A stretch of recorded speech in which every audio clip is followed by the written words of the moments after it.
Este vídeo está patrocinado por mí. Más detalles después. En México no existe oposición. En un contexto en el que el gobierno mexicano avanza permanentemente hacia el totalitarismo y se enfrenta a una crisis económica en puertas, el país precisa de una oposición fuerte que plantee una alternativa real para sacar al país adelante. Sin embargo, la oposición no solo no presenta una alternativa, sino que ha entregado en bandeja de plata la hegemonía a Morena. ¿Cuáles son los problemas de la oposición mexicana? ¿Por qué no supone una opción viable contra Morena? ¿Qué se necesita para formar una oposición de verdad? Hoy hablaremos de todo ello. México está gobernado por Morena, Movimiento de Regeneración Nacional, un partido de corte autoritario cuyas medidas están lentamente llevando a México rumbo a una crisis económica. Podría justificar lo que estoy diciendo con un vídeo, pero es que ya he hecho dos, y los que haré, y los voy a dejar en la descripción y sobre todo en el comentario fijado por si te apetece ir a echarles un ojo a ver a qué me refiero. Y es en este contexto cuando más se necesita a una oposición fuerte, robusta, capaz de plantarle cara al partido en el poder, capaz de disputarle la hegemonía cultural y política a Morena. Por esto es tan llamativo que la oposición se encuentre en su momento más lamentable en años. Una oposición servil al poder, carente de ideas, pusilánime y que de mantenerse en este mismo rumbo, no habrá crisis que pueda sacar a Morena en 2030. En 2018, cuando Morena aún no era gobierno, los partidos que hoy integran la oposición fueron absolutamente incapaces de plantear una alternativa real que contrarrestar el discurso entonces disruptivo de López Obrador. Pero está bien, no hay tanto problema porque era 2018, era una coyuntura muy específica y francamente era muy difícil evitar el huracán Guinda que se venía ese año. Ya en 2021 Morena logró consolidar su poder territorial en detrimento de una oposición que francamente no pudo plantar cara ante este movimiento, y eso que ya habían pasado 3 años de escándalos y negligencias por parte de Morena. Y finalmente en 2024 Morena volvió a dar otra paliza electoral con Claudia Sheinbaum obteniendo casi el 60% de los votos. Y sí, yo sé que hubo muchísimas irregularidades en este proceso, eso es un hecho inapelable, como también es inapelable que la oposición fue nuevamente incapaz de capitalizar las negligencias de Morena en forma de votos. Ahora bien, para entender por qué la oposición ha sido incapaz en 3 ocasiones y las que faltan de contrarrestar el discurso obradorista, es preciso hacer una radiografía de esta oposición para saber cuál es exactamente el problema, darle un diagnóstico y darle una posible solución. La opoficción. Pronto haré un manual de política mexicana explicando sus diferentes partidos políticos, el funcionamiento de sus instituciones y tal, pero para entender este vídeo tenemos que comprender que actualmente existen en México 3 bloques partidistas. El primero es el oficialismo, compuesto por Morena y sus partidos satélite. El segundo es el partido Movimiento Ciudadano, que oficialmente no está alineado con ninguno de los 2 bloques. Y el tercero es el de los partidos que compusieron la hoy extinta coalición Fuerza y Corazón por México. El PRI, el PAN y el PRD. Vamos por partes. Movimiento Ciudadano MC. Es un partido supuestamente opositor que ha adoptado un discurso supuestamente pragmático.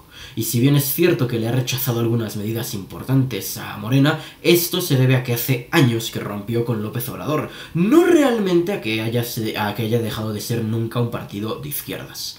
Nacido originalmente como Convergencia, este partido apoyó en su momento, en el año 2000, la candidatura del izquierdista Cuauhtémoc Cárdenas y posteriormente se unió al movimiento de López Obrador para intentar llevarlo a la presidencia en 2006 y 2012, en ambas ocasiones representando una coalición abierta y explícitamente de izquierdas. Fue finalmente en 2018 cuando se formalizó su ruptura con López Obrador para integrarse a una coalición que llevaría a Ricardo Anaya a la presidencia.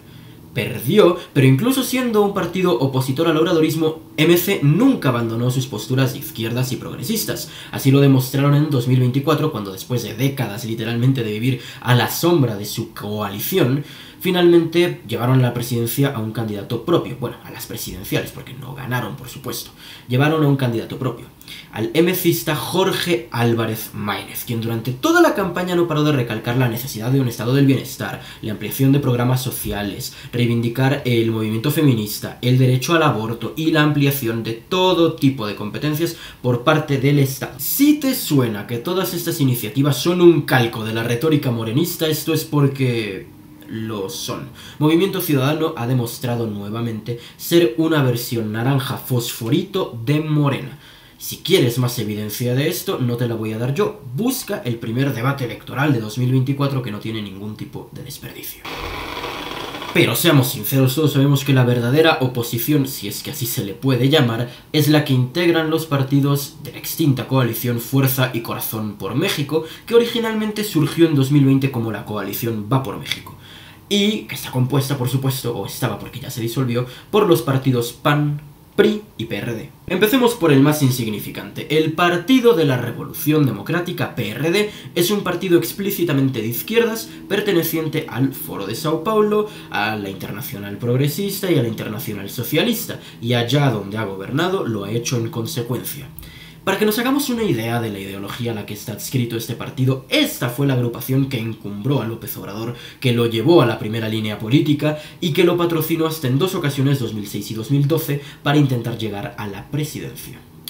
Fue precisamente en su etapa como perredista que AMLO consolidó su plataforma electoral, pues en el año 2000, cuando él iba por ese partido, fue electo jefe de gobierno de la Ciudad de México, seguramente el segundo cargo más relevante de la República, solo por detrás del de presidente. El tema es que AMLO ya había roto con el PRD cuando decidió este partido unirse al gobierno de Enrique Peña Nieto. Y este gobierno no solo terminó de forma bastante impopular, sino que había aprobado una serie de reformas estructurales muy variopintas que iban desde el aumento de los impuestos hasta la participación parcial del sector privado en ámbitos tradicionalmente dominados por el Estado. Esto último hizo que AMLO se fuera del PRD y con él se fue todo su capital político, a tal punto que en 2018 este partido tuvo que resignarse a formar parte de la candidatura de Ricardo Anaya, de la que ya hablaremos. E igual que con el Movimiento Ciudadano, la presencia del PRD en la candidatura de Anaya sirvió para dotar de un componente marcadamente estatista a esta candidatura. Actualmente el PRD se encuentra en una agonía profunda, pues solamente cuenta con 2 senadores, un diputado y se limita a sobrevivir en algunos estados. Es decir, está luchando en el sector de la más absoluta irrelevancia. El segundo partido de esta coalición Frankenstein es el Partido Revolucionario Institucional PRI, un partido corporativista y socialdemócrata inscrito en la Internacional Socialista y en la COPAL y que según su propia declaración de principios se adscribe en la corriente socialdemócrata de los partidos políticos contemporáneos. Recomiendo enfáticamente leer completa su declaración de principios, que está disponible en internet en su página oficial, no me invento nada. Durante décadas fue el PRI el partido dominante en la política mexicana y durante todo este tiempo se encargó de empoderar al Estado y de darle al Estado todo tipo de competencias que a priori le corresponden al mercado. De hecho, como dato curioso, el PRD es una escisión del PRI más socialista y el propio López Obrador formó parte del PRI en sus inicios durante 12 años. Fue este el partido que lo introdujo en la política y fue este partido su auténtico formador ideológico. Algo muy curioso precisamente de este dato es que a pesar de que muchos morenistas ignoran completamente el hecho de que su líder espiritual formaba parte del PRI, este partido es a menudo acusado de ser neoliberal, cuando durante prácticamente toda su historia su máxima función ha sido precisamente empoderar al Estado y a los sindicatos en detrimento del sector privado y de la libre competencia, y de los 11 presidentes que ha dado el PRI solo desde que se llama así, únicamente 2 pueden ser considerados mínimamente liberales. Lo más divertido de esto es que el gobierno de López Obrador se ha parecido en muchos sentidos al gobierno de un expriista de mediados del siglo pasado, el gobierno de Luis Echeverría, 1976 a 1982, quien gobernó precisamente cuando AMLO se iniciaba en la política del PRI. Después del gobierno de Enrique Peña Nieto, el PRI quedó tan desgastado que en 2018 su candidato a la presidencia, José Antonio Meade, sacó el peor resultado en la historia, vasta historia de este partido. La mayoría de su voto, por supuesto, que se fue con López Obrador, y ya para 2024 este partido estaba tan destruido y le quedaban tan pocos gobernadores que se tuvo que resignar por primera vez en su historia a no llevar a ningún candidato a las elecciones presidenciales, apoyando a la candidata independiente pero ligada bastante al PAN, Xóchitl Gálvez, ya hablaremos de eso, y a pesar de ello no lograron evitar la debacle de su partido. Por cierto, si te interesa conocer un poquito más sobre los diferentes gobiernos del PRI, la historia política de México, el surgimiento de Morena y la autodestrucción de la oposición, te recomiendo que compres mi libro La Ruta Roja, Radiografía del Socialismo en Latinoamérica, cuyo link está en el comentario fijado. Y ya que estás por esa zona, te invito a que te suscribas, que comentes tu opinión, que le des like a este vídeo y por supuesto que te pases por mi canal, que tengo vídeos interesantes. Finalmente llegamos al partido más interesante de analizar de todo este cúmulo de pseudo-opositores, el Partido Acción Nacional, PAN. El PAN ha sido desde siempre el partido más a la derecha de todo México. Originalmente surgió como un partido de oposición frontal al entonces hegemónico PRI, y surgió básicamente como representante de los sectores más conservadores y del pequeño empresariado. Es decir, en definitiva era el partido de centro-derecha por excelencia. En el año 2000, en México se dio un hito histórico de la mano del PAN, pues fue después de 70 años prácticamente de gobiernos del PRI y similares, fue el momento de la alternancia en el poder, y llegó a la presidencia el panista Vicente Fox Quesada. Y a partir de aquí todo se desmoronó. Fox fue absolutamente incapaz de llevar las ideas de su propio partido a la práctica, fue incapaz de ejecutar, fue incapaz de tomar decisiones, la mayoría de sus medidas terminaron en nada o en puro humo, y al final el mayor hito de toda su presidencia fue haber ganado las elecciones en primer lugar.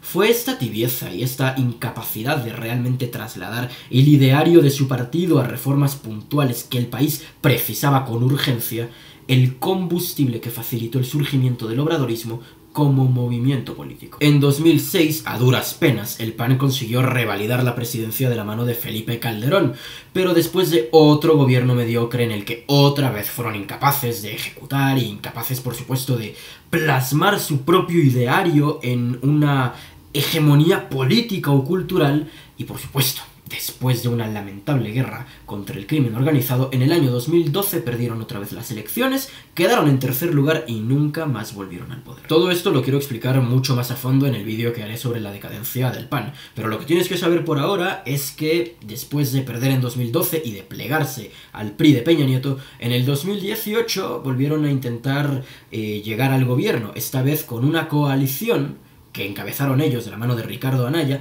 y que integraba también el PRD y Movimiento Ciudadano. Además está decir que perdieron contra López Obrador, pero lo relevante aquí y en lo que me quiero concentrar es en lo siguiente.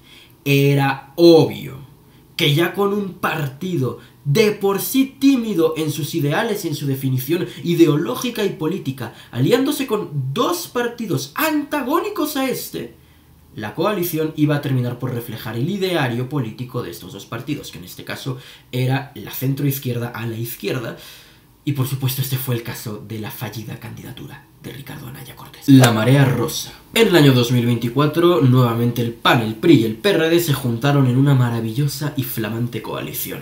Fuerza y corazón por México, con el objetivo manifiesto de sacar a Morena del poder. Pero los problemas ya empezaron desde ahí, porque supuestamente esta era una coalición opositora a Morena, y sin embargo estaba integrada por un partido de centro-derecha que ya para ese punto estaba completamente vendido a la centro-izquierda, y por dos partidos que piensan exactamente igual que la propia Morena. Intentaron crear un movimiento cívico, ciudadano, la llamada Marea Rosa. El problema de la Marea Rosa es que, de nuevo, sus representantes políticos, que al final son los que terminan llevando la batuta de las decisiones de este movimiento, no ofrecían nada nuevo, ninguna alternativa real. Prácticamente toda la oposición, exceptuando a MC, se aglutinó en torno a una candidata, Xóchitl Gálvez, una mujer que proponía, entre otras cosas, aumentar el gasto público, especialmente en dádivas, vales y programas sociales de todo tipo, más de lo que ya lo estaba haciendo el propio López Obrador, además de la necesidad de terminar con el patriarcado, de castigar los mal llamados crímenes de odio, entre muchas otras medidas. Eso era la oposición. Os recomiendo enfáticamente ver el primer debate presidencial, que no tiene ningún tipo de desperdicio, y que fue básicamente una subasta electoral. La Marea Rosa como movimiento fue una buena iniciativa, pero a la hora de la verdad, sus representantes políticos no ofrecieron ninguna alternativa más allá de sacar a Morena y López Obrador del poder. No ofrecieron nada, ningún proyecto de gobierno, ningún proyecto político, ni siquiera un ideario diferente. Y al final, el resultado fue el esperable. El naufragio de la oposición y el fracaso de su proyecto político. Conclusión. La mayoría de los partidos políticos en México, incluyendo los opositores, son de izquierdas, igual que Morena, y por lo tanto no pueden ofrecer una alternativa diferente a la de Morena. El único partido que no es tan de izquierda es el PAN, que a estas alturas está ya tan desdibujado que su única ideología real es sacar a Morena del poder. Que está muy bien, ojo, está muy bien. Pero de nada sirve si luego, una vez que saques a Morena del poder, vas a llegar tú y vas a gobernar igual que ellos. La mayoría de los morenistas critican a los partidos opositores por su ineficiencia y su corrupción. Y tienen razón, es decir, Morena también, por supuesto. Pero la mayoría de los partidos opositores, por no decir todos, están ya tan desacreditados que son incapaces de generar confianza en un proyecto político que exceda la frontera de sacar a Morena. Está claro que la oposición necesita nuevos partidos políticos, que sí tengan convicciones, que realmente tengan principios y que, por favor, no sean Morena pero con diferentes colores, es decir, que no sean otra calca izquierdista del partido en el poder. Sin embargo, esto es algo muy complicado, no solo por las trabas que le ponen a los diferentes nuevos movimientos políticos, los órganos electorales mexicanos, sino porque prácticamente todos los sectores de poder que no ocupa Morena ya están ocupados por la oposición. La ventaja que tiene México, y esto ya lo he dicho en otras ocasiones, es que ha llegado tarde, por lo menos 10 años tarde, a la revolución filochavista en Latinoamérica y por lo tanto se pueden predecir sus consecuencias solamente mirando a países que han ido más o menos como México. Y en ese sentido destaco dos casos, el de Brasil y el de Argentina, dos países igualmente muy importantes para la región que, igual que México, hace aproximadamente una década se encontraban absolutamente dominados por el socialismo y la socialdemocracia de sus respectivos gobiernos, hasta que las consecuencias de sus políticas económicas generaron una crisis que dio la coyuntura perfecta para que en ambas naciones surgiera un nuevo liderazgo, con verdaderas convicciones opuestas a las de sus gobiernos socialdemócratas y, por supuesto, reconfigurar todo el tablero político del país. Sin embargo, al igual que ha ocurrido en Brasil y Argentina, para que esto suceda en México, es fundamental que emerja una figura de auténtica derecha, que sea capaz de plantarle cara no solo en lo electoral, sino sobre todo en lo político y en lo cultural, al discurso oficialista, que plantee una narrativa realmente revolucionaria, disruptiva, que pueda luchar contra la narrativa morenista y que, sobre todo, aglutine a todos los sectores que realmente están buscando un cambio por encima de Morena. Y lamentablemente, esto es algo que no puede darle actualmente ni en el futuro ninguno de los actuales partidos de oposición. Espero este vídeo te haya resultado interesante. Muchas gracias por tu atención y sin más que decir, libertad y vida.